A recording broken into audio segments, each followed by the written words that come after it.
Καραγκούνης χαμηλά. Μπαλά θα περάσει, θα γίνει μια κόντρα, το σουτ. Θα το δώσουμε πίσω. Εδώ βλέπετε τον πρόεδρο.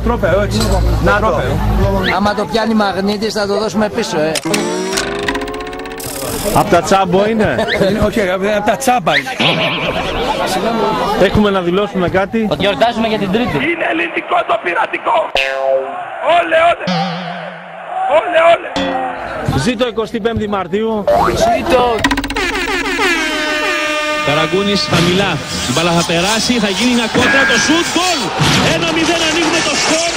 Η εθνική μας ομάδα προηγείται με τον Κυριάκο. Ή τους φοβάστε, νικάμε! Γερενικίεφος. Σαμπρί, Σουκιούρ, η αλλαγή του παιχνιδιού, το σουτ. Ο Νικοπολίδης εκτός θέσης, γκολ από τον Γιωχάνου Νάλ. 2 Γιωχάνου Νάλ. 2-1 να βγουν στην αντεπίθεση οι Τούρκοι, καθυστέρησαν ευτυχώς. Ο Τουμπέρ πάντως δοκιμάζει ένα σουτ και πετυχαίνει ένα γκολ 3-1 από το πουθενά στο 70ο λεπτό. Δεν είναι δυνατόν αυτό το πράγμα, παρακολουθούμε οι Τούρκοι.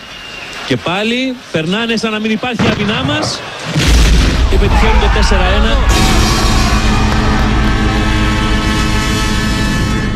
So gelaufen, wie wir uns das vorgestellt hatten. Und dann aber haben wir unverständlicherweise uns zurückgezogen und haben den Türken das Spiel überlassen.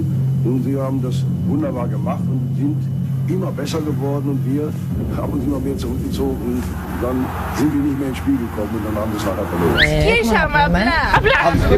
Τώρα φαίνεσαι. Ήσουν κόντρα στον ήλιο. Καλά γρουσουζιά θα πάει, θα καεί η κάμερα.